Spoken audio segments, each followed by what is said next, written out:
Questão 29.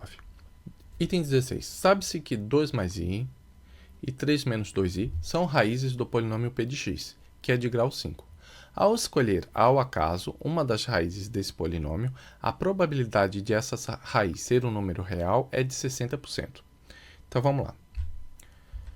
Quando eu estiver falando sobre raízes de polinômio, eu vou ter 3 teoremas. Teorema das raízes complexas, teorema das raízes reais, teorema das raízes racionais. No nosso caso, a gente vai usar o teorema das raízes complexas, que diz o quê?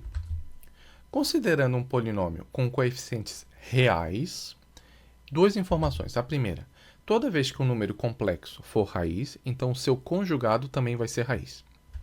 E toda vez que o número complexo tiver multiplicidade p, então o seu conjugado também vai ter a mesma multiplicidade p. Então, teorema das raízes complexas diz isso. Qual o problema dessa questão? Que ele não afirmou que o polinômio tem todos os coeficientes reais. Tá? Então, está aqui feito o alerta. Mas eu vou presumir que ele tenha dito isso e vamos continuar a questão.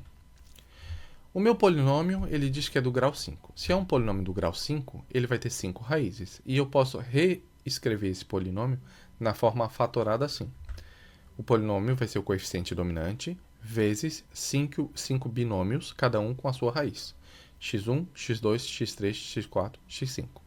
Se ele me disse que 2 mais i e 3 menos 2i são 2 números complexos que são raízes, então eu vou ter que meu x1 vai ser o 2 mais i, o meu x2 vai ser o conjugado do primeiro, que vai ser 2 menos i, o x3 vai ser o meu segundo número complexo, que é 3 menos 2i, e o meu quarto vai ser o conjugado do meu segundo número complexo, que vai ser 3 mais 2i. Por quê? Porque o teorema das raízes complexas diz que toda vez que um número complexo for raiz, o seu conjugado também vai ser. Se ele me deu 2 números complexos diferentes, eu vou ter os conjugados desses números. Então, eu vou ter 2 números complexos com 2 conjugados, eu já fechei 4. Certo? Num polinômio de 5 raízes, 4 já estão escolhidas. Aí me sobra uma quinta raiz, que é um x. Essa quinta raiz, ela vai ser um número real. Por quê? Porque se fosse um número complexo, teria que ter o conjugado. E para ter o conjugado, eu teria que ter outra vaga para a raiz. Aí teria que ser um polinômio do grau 6. Então, nesse caso, a minha quinta raiz vai ser uma raiz real. E a raiz real a gente pode escrever assim. O número real vai ser aquele em que a parte imaginária é multiplicada por zero. Ou seja, eu só vou ter a parte real, não vou ter a parte imaginária no número complexo. Certo? Então, continuando. Qual a probabilidade de, aleatoriamente, eu escolher uma das raízes e ela ser uma raiz real? Aí eu vejo, olha, de 5 raízes, só uma pode ser raiz e ser um número real. As outras 4 serão raízes complexas.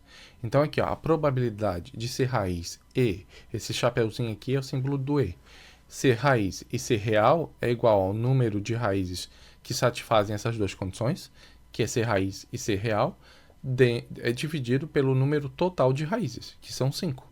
Então, o número de raízes que são raiz e número real ao mesmo tempo é 1, que são só os x5, dividido pelo número total de raízes, que são 5. Polinômio do grau 5, 5 raízes. 1/5, então, vai dar o quê? 20%.